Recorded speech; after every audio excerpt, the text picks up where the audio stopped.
Hi everyone, Mr. Fisher here on the first ever virtual school virtual assembly. I have got absolutely no idea how this technology works.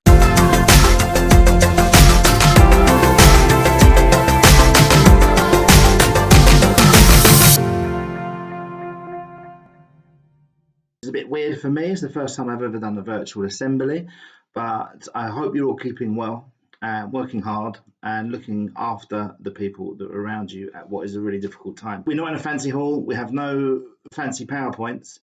So I'm going to do my best. We'll see how we get on. What I have done, I'll prepare a few pretend slides.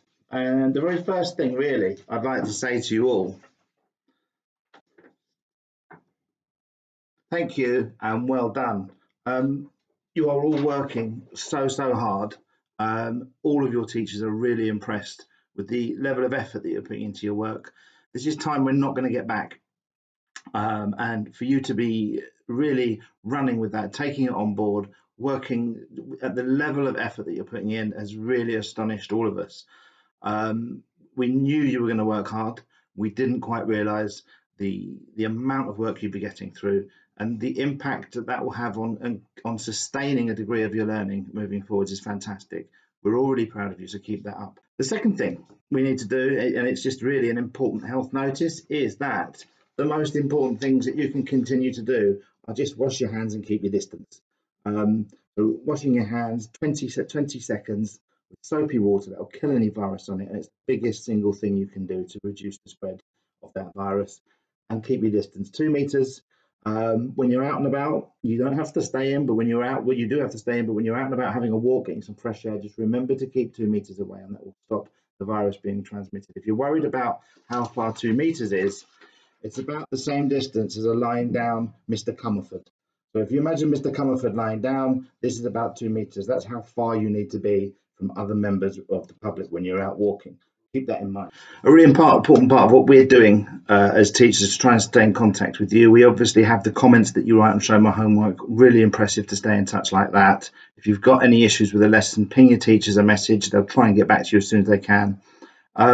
We also make tutor calls home. So once a week, we're going to try and contact each of your families to make sure that everything's okay. But what teachers do is they dial 141 first. They have to keep their numbers private. On mum and dad's phone, so when they pick up the phone, it might say caller unknown. We don't know who that person is. It's probably your form tutor just saying, how so-and-so, are they getting on okay? So can we just let mums and dads know if they get an unknown call, it's probably the school ringing, just to have a little check up, see how everyone is and if there's anything we can do to support. That would be really, really grateful. Thank you very much.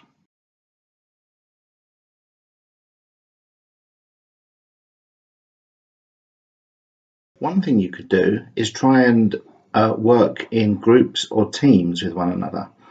Maybe setting up a WhatsApp call with some other colleagues or friends that you've got. Hang on, I've got a call from some colleagues. Who's there? Are you there, Miss Brooks? We've got everyone on the call here. This is the sort of thing we're doing as your teachers. It's the kind of thing you could do with your homework.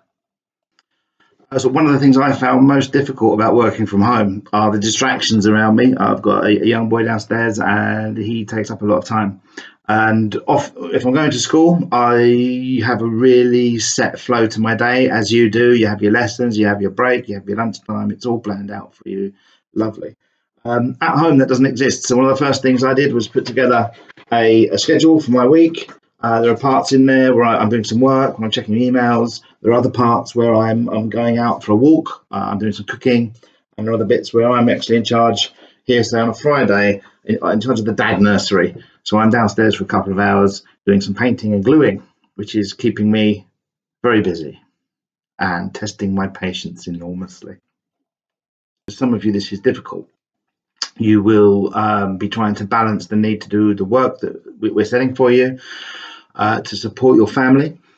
And possibly there'll be 2 or 3 members of the family that need to use one laptop or one device, and we understand that. We're relying on you to step up, put the effort in, and be counted for when it really counts. But we do understand that at times that's going to be a challenging thing for you to get through all of the work every single day. So there'll be something hopefully a little bit different coming over the Easter holidays, something that you might want to take part in, or something that you might decide at that time you want to have a rest. Your holidays as we know it are going to be slightly different. They're probably not going away to visit relatives, certainly not going to be getting on planes and visiting different countries.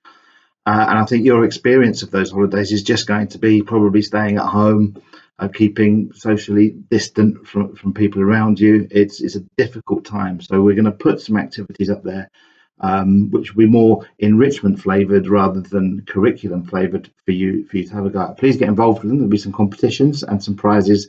I look forward to seeing some really nice work. One of the big things we spoke about at the end of term, the last time we saw each other in our assemblies, was this idea of personal responsibility. This isn't just a snow day. It's not just one day at home with your families. This is going to be an extended period of time. And I spoke to you about how it's going to be really important for you to step up, and it's a massive responsibility. It's not normal. But then the times that we're living in aren't normal. These are very strange and exceptional times. And we talk about that, and we link that to the idea of acting with integrity and making sure that we're thinking about the kind of person we are when we're interacting with those around us. And I think one thing we can do is that we can think about our family. This is going to be affecting them just like it's affecting you. So are you there to help and support mum and dad when they need them? Are you there to give them a bit of love and support? Because they might be feeling the pressure of having to deal with this situation just as much as you or me or anyone else. The second thing is just to take that bit of personal responsibility. Think about yourself. Think about you. Give yourself time. You've got your PE sessions. You've got some mindfulness sessions that are going to be coming. Making sure you're getting enough exercise, a good hour of exercise a day, whether that's doing the Joe Wicks at 9 o'clock, you're doing our PE sessions, or whether you're going for a walk with mum and dad, taking the dog for a walk, keeping that distance, of course, but making sure you're just getting a bit of fresh air and some exercise in is key. The third thing is the impact you have on society when you're out and about, behaving responsibly. It's in everyone's nature sometimes to deal with difficult and challenging problems with humour. And that's a fantastic tool to deal with anything. But remember that the effect that sometimes humour can have on people who aren't in a funny mood. Okay, so thank you for listening. It's been interesting doing this. I hope that you take something from it. I'd say from a personal point of view, I really miss the people that I'm working with. I really miss seeing every single one of you every single day. There's a big hole, I think, in all our lives from not interacting with one another. And, I'm hoping for a swift resolution to this. And hopefully we will be seeing each other back at school, back in a normalised society as soon as possible. But until then, stay safe. Remember that distance. Remember to keep washing your hands and keeping yourself clean. And no doubt we'll be doing some more of these assemblies over time. Stay safe. Speak soon.